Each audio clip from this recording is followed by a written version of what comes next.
After what has been, I think, a very well-received budget up and down this country, where people have, they've noticed the, or feel and experience the pressure that are on many households after a long period of slow growth with higher interest rates and inflation that we've experienced as a country for a long while now. And we now have a new government that is determined to change that and turn that around, and first get inflation under control, and second, which longer term leads to lower interest rates and allows people to get more for their money, their weekly pay packet, after all the housing costs that they experience. And so that's the primary reason why this budget has been a very disciplined budget after a period of indiscipline or ill-discipline from that fellow called Grant Robertson that used to hold that post.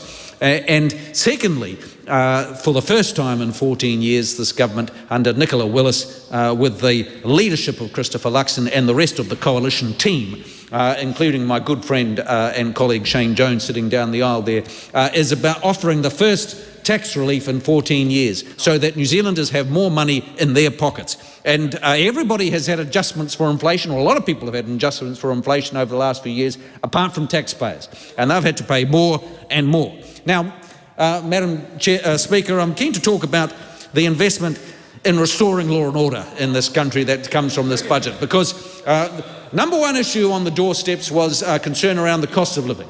Number two, particularly in Auckland and the Waikato and the northern parts of New Zealand, but also around many parts of New Zealand, was a concern around law and order and public safety.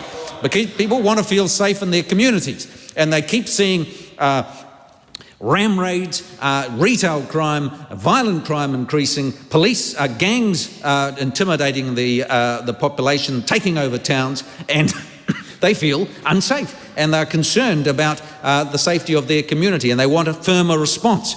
And that's what this government is delivering through its legislative program, and what is it allowed for in its budget through extra resources for the police, for the police in order to go and catch people. Because one of the most important ways to deal with violent crime, we have a target to reduce the number of victims of crime by 20%. One of the most important ways to deal with that is to increase the chances of being caught.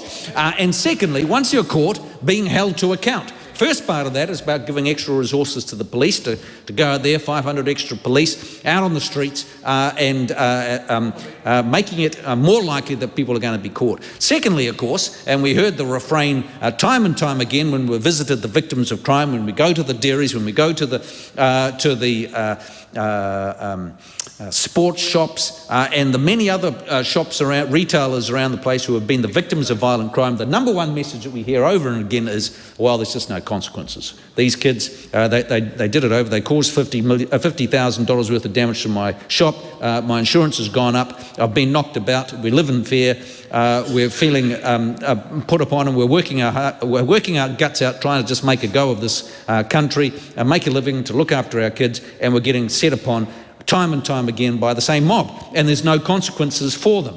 And so we heard that message, and we want to change that, and that's why we're making changes in so many areas, such as stopping the gravy train cottage industry around cultural reports that happen. Secondly, giving the police the extra powers that they need to go after the gangs, banning gang patches, stopping them sort of gathering in groups, being able to give extra powers to deal with organising crime, and also dealing with the firearms that so threaten our safety in our society.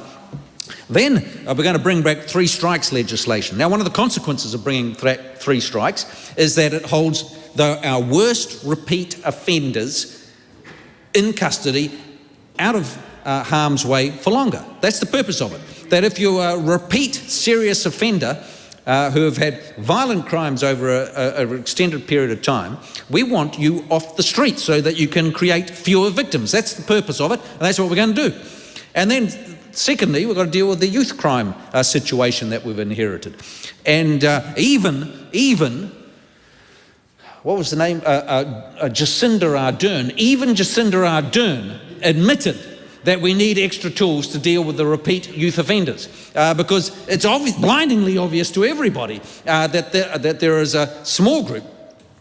I've got four young people in my family. Most people in this country, most young people, don't go anywhere near the court system. And actually, overall, youth crime has been falling over the last few decades. Most people do well, they don't get in trouble, everything's fine. There's a small group who do get in trouble, and for the majority of that group, the light touch, rehabilitative focus approach that we have, not dragging them through the courts, but actually giving them every opportunity to recognise the gravity of what they've done and moved on. For the vast majority, that works as well.